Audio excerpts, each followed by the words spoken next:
matter physics from the University of Rochester, and he has won a number of awards for his excellent scientific papers, and he will talk about the models still do not agree with the observations. So, please, Professor Douglas. Thank you.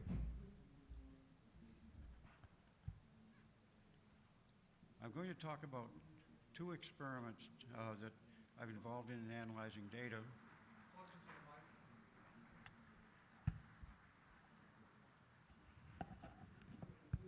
How is that? Okay, I'm going to talk about two experiments which I've been involved in and written papers on. And in both these cases, the results do not agree with the observations. And here are the two questions that I'm going to talk about and give you the answers to, both of which, the answers of which will be not favorable to the models. First question is the CO2 causing the temperature to increase?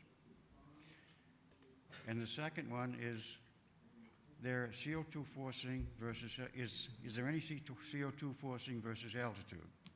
And I'll expand on this. I've handed out copies, exact copies of what I'm talking, my view graphs. There's not enough for everybody, but this will be on the web, I assume, soon. All right, the first question, is the temperature increasing? Let's ask the general question first. And for some reason, I've gone to 4 instead of 1. 2. 3 is missing, okay. What 3 was showed two plots of temperature anomaly versus time over the same temperature range, and it showed the plot of the IPCC approved temperature scale coming from the Hadley Center and the University of Alabama low LT temperature product. And the black curve here is for the LT, but the point of that slide was there was a maximum around 1998 due to which is everybody knows due to El Nino, and then after that, the temperature never got higher than that value, so it wasn't monotonically decreasing, but it failed to increase after that temperature, after that time. And what this slide shows is the decomposition. The black curve is the global average, but this average is made up of the average of the band of the components over the different bands. The light blue, because I'm pointing at my here and you can't see that. Do I have? Is there a pointer here?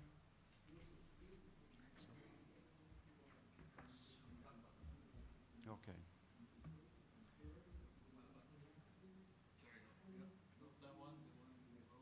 There it is.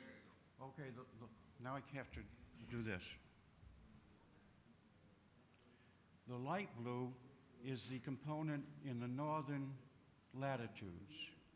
And you see this has an apparent slope which is quite large, and it's so much larger than what the carbon dioxide theory would predict that we can state in our papers with John Christie, which is lost.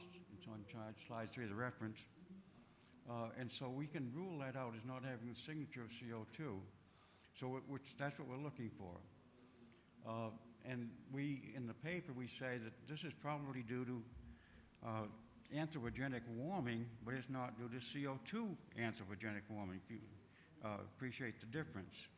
And it's likely due to some heat island effects not corrected, and other effects like if you take the San Joaquin Valley and convert it from desert to avocados, then the nighttime temperature is higher than it used to be.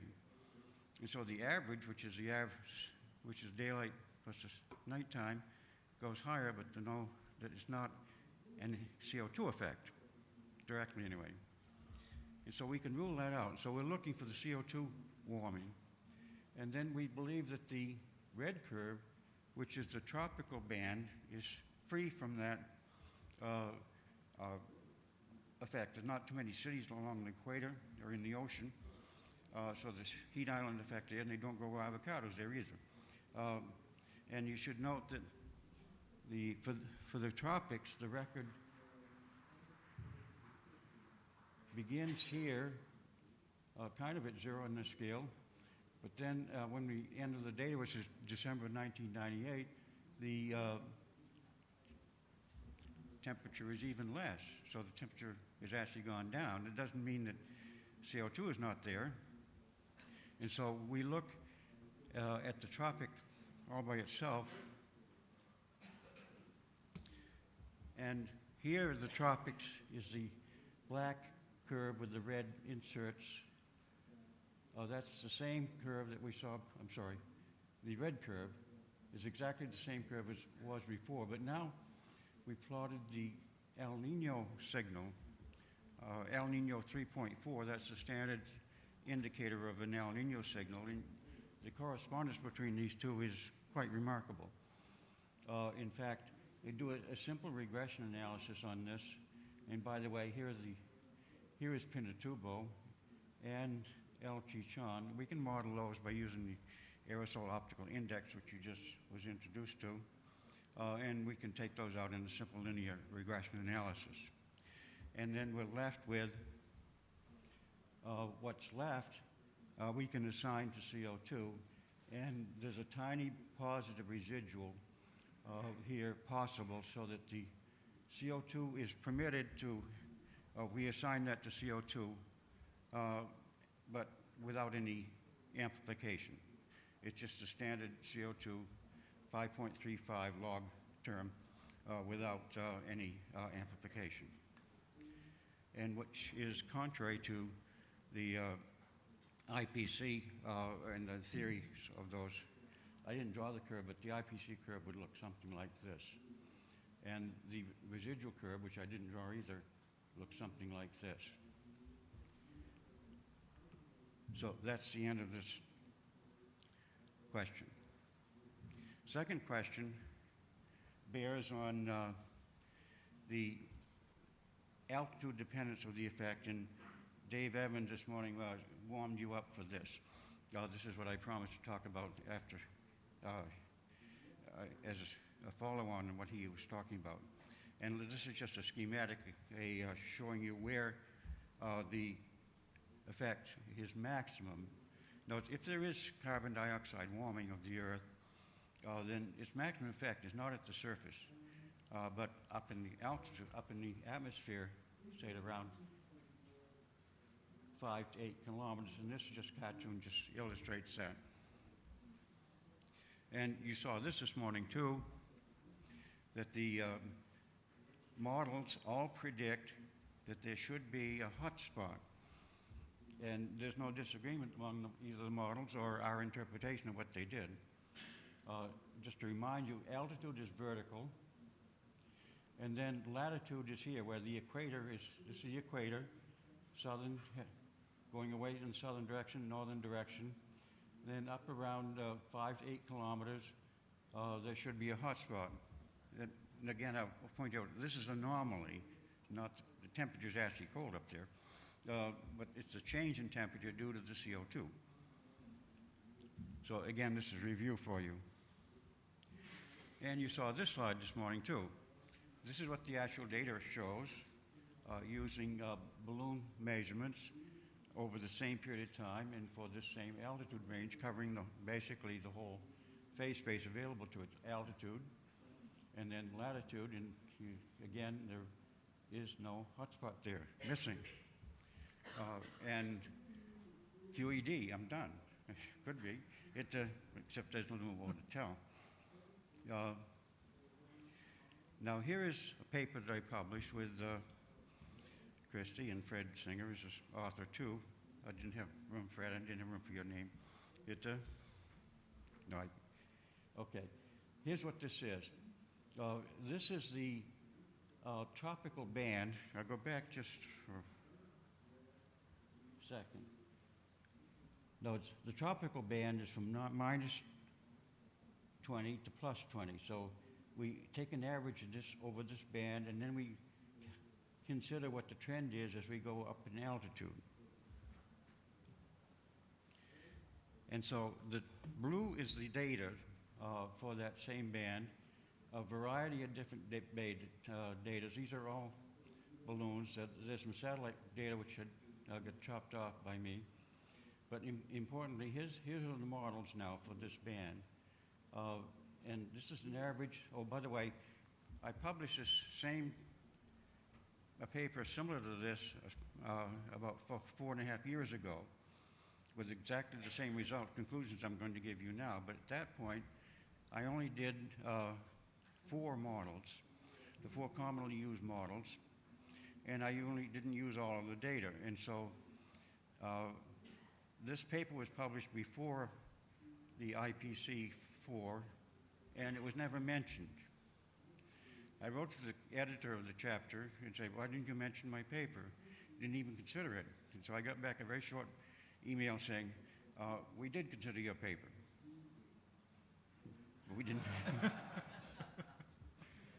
Okay, and privately on the blogs, we were accused of cherry picking. We chose the models and the data to give the result that we were hoping to get. Okay, so that took me 2 years and a very good graduate student to actually accumulate all of the models. There's 22 models, all available to us. And we computed them all and did all the statistics properly, we believe. And we got all of the models. They're not all shown in this diagram here, but here they are. And here's the hotspot. And so now the separation between the models and the observations is shown here rather dramatically.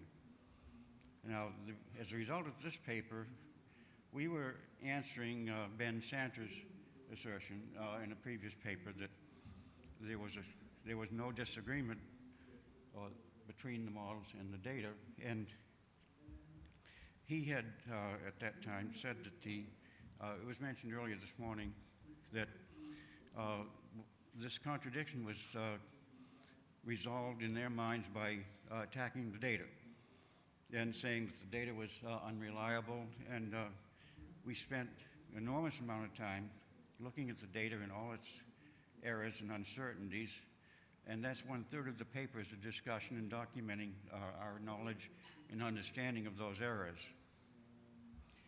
And so this is not the end of the story, because after we published our paper, Ben Santer wrote another paper. And here's what he said this time. He's saying we made a major mistake in that the error bars here, as we show, are 2 sigma of what's called the standard error of the mean. He said we shouldn't do that. We should use standard deviation of the models. And this discussion got into Steve McIntyre's blog, and I introduced that subject, and there are close to 500 comments on this. And I think it's still ongoing. I sort of dropped out after introducing it, and I think Ben Santer did not win that argument. But anyway, here's the new argument, though. He said, if you use a standard deviation, then the standard deviation would be larger. And furthermore, he said, some of these models are so bad that their standard deviation they would bring the standard deviation down to overlap the models. And then he introduced one of these models. The group has done a series of refinements of a particular calculation, and there's Riboko 1, 2, 3, Rich. So there's 6 versions of this. And when the one we chose was number 2. And there's 3 and 4 came after that, and we found with John Christie fundamental errors in that analysis. We never used it. but Santa did in his reply, and he threw in some others which we felt were not reasonable either. So he was able to get this family of curves to overlap this family of curves, and the problem is solved, okay? There is no longer any conflict. Well, anyway, so this is now actually be the third paper. Now I'm forced now to begin to write a second paper. So he was, he had a point. In our paper, we said that all the models were incorrect. And that was a little bit too strong, we believe. So what we did, instead of showing you instead of doing an average of these models, the next plot, which is going to be in the paper we have almost finished writing, shows all the models.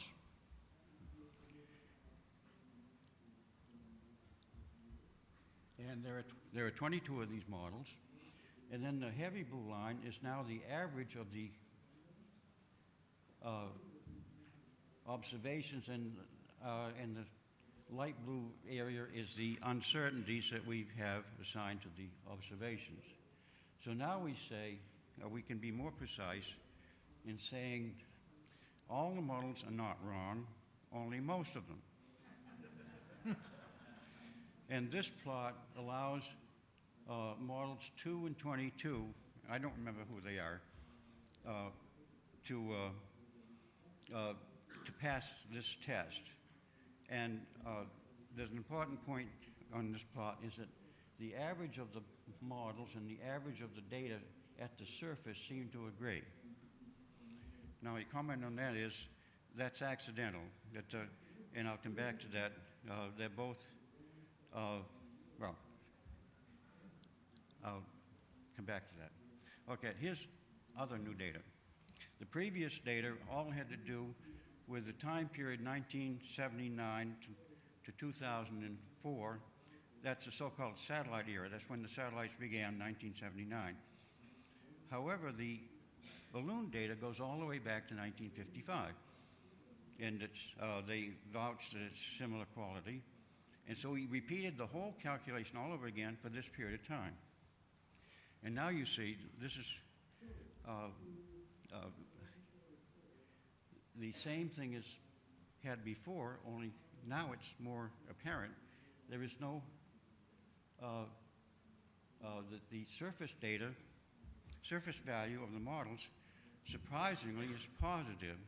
In all of the models, or at least a discussion of the models say that they have explained the surface temperatures, and they have correct over the period 1979 to 2004, and they claim that the well-known negative region between 1950 and 1980, the models explained that, but now we've actually looked at the models, and it's not negative as the data. They don't deny, there's no denying that the actual data is negative during this period of time, and then the altitude dependence is there, but the models no longer don't seem to agree with what they said they said.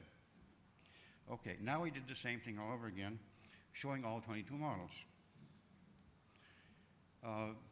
And this is a similar plot, but now, as it looked like before, but now we have a different pair of models which overlap the observation, and but the only model between that passes both tests is number 8, which turns out to be Eccom 5. That's the German model.